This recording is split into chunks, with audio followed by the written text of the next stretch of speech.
ক্ষতি কেন করলো তোমরা? আমার এত বড় ক্ষতি কেন করলো? আমার স্বামীর ছিল তরে শোয়াই নিল, ওরা কোনো মানুষ না।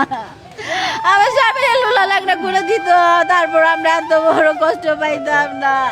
চিরতরে তারে ঘুম পাড়াই দিল, চিরতরে আমি কি করব? চাঁদাবাজি বলতে যেমন মানে ব্যবসায়ী ওনার কাছ থেকে গেছে, চাঁদাবাজিটা কমই ছিল, কিন্তু যে ব্যবসাটা উনি করতেছে, ওনারা বলতেছে যে মাসে মাসে টাকা দিতে হইব, তুমি একা একই ব্যবসা এতটা করবা কি লেগা? ব্যবসায়ী সূত্রটা বেশি ছিল দ্বন্দ্বটা। তারা কি ব্যবসা দাবি করছিল না চাঁদা দাবি করছিল? হয় ব্যবসা কর দাও, নাইলে আমাদেরকে মাসিক চাঁদা দাও, কোনটা ছিল মূলত? বলছে যে ব্যবসায়ী টাকা দেবা, নাইলে মাসে মাসে 2 লাখ টাকা করে চাঁদা দিতে হইব, যে কোনো একটা মানতে হইব ওনারা বলছিল, কিন্তু আমি কোনোটাই মানবো না, এটাই ছিল ওনার এই কথা। এই চাঁদা ব্যবসার দ্বন্দ্বটার জন্য এটার সাথে তৈরি ইপ্রিজিং করার বাধা দেওয়ার ক্ষেত্রে তারা আপনার ছেলে স্বামীর উপরে চড়াও হয়েছে কিনা, এবং তখন ব্যবসা নিয়ে টানাটানি শুরু করছে। ব্যবসা নিয়ে টানাটানি এই ঘটনাটা কি জানেন?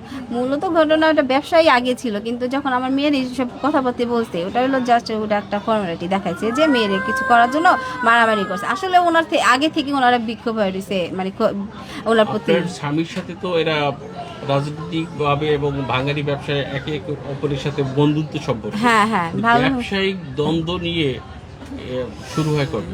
ব্যবসায়ী দ্বন্দ্ব তো মানে এমনি তো রেগুলার 5 বছর ধরে কন্টিনিউ ব্যবসাটা করতেছি। এই কিছুদিন ধরে মানে 3-4 মাস ধরে ওনার প্রতি বহুত আক্ষেপ হয়ে রয়েছে, মানে এটা নেওয়ার জন্য ওনারে অনেক চাপ দিতেছে, এটা করার জন্য।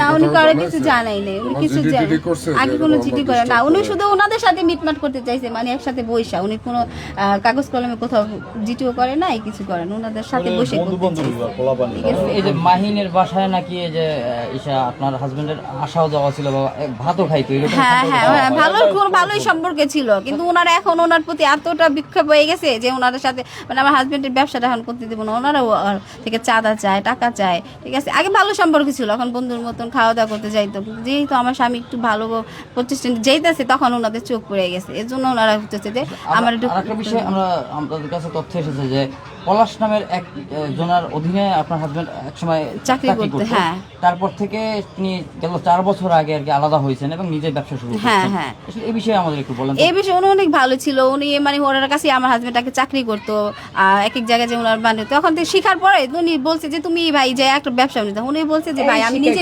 ব্যবসা করবো, ওনার কাছ থেকে মানে শিখা। হ্যাঁ, ওখান থেকে উনিও বলছে যে যাও, তুমি যখন ব্যবসা করতে চাও করো, আমি যেটুকু পারি তোমার সাহায্য করবো। তখন কিছু দিচ্ছে, পরে উনি নিজে এই যে দোকান নিতেছে বা করতেছে, তখন থেকে একটু একটু করে উনি উপরে উঠছে, উনি অনেকটা হেল্প করছে। ও তো আমানুল্লাহ আমানের সমর্থনে বিএনপির সঙ্গে জড়িত ছোটবেলা থেকে। হ্যাঁ, যদি কেরানীগঞ্জে থাকে, ওর বোন ওর আমানুল্লাহ আমাকে ভোট দিচ্ছে, এবং গত 17 বছরে রাজনীতির ছিল না বিভিন্ন কারণে। 5ই আগস্টের পরে রাজনীতির সমর্থনে বিভিন্ন সভা সমাবেশে যাওয়া শুরু করে, এবং এদের সাথে সম্পৃক্ততা কিন্তু বাড়ে। এরাও তো ভাঙ্গারি ব্যবসায়ী, কিন্তু এই ভাঙ্গারি ব্যবসায়ী থাকার পরেও আপনার স্বামীর ব্যবসায় চাঁদা দাবি করলো কেন, না মালিকেরা দাবি করছে, কোনটি হবে মূলত? চাঁদাবাজি বলতে যেমন মানে ব্যবসায়ী ওনার কাছ থেকে গেছে, চাঁদাবাজিটা কমই ছিল, কিন্তু যে ব্যবসাটা উনি করতেছে, ওনারা বলতেছে যে মাসে মাসে টাকা দিতে হইব, তুমি একা একই ব্যবসা এতটা করবা কি লেগা? ব্যবসায়ী সূত্রটা বেশি ছিল দ্বন্দ্বটা। তারা কি ব্যবসা দাবি করছিল না চাঁদা দাবি করছিল? হয় ব্যবসা কর দাও, নাইলে আমাদেরকে মাসিক চাঁদা দাও, কোনটা ছিল মূলত?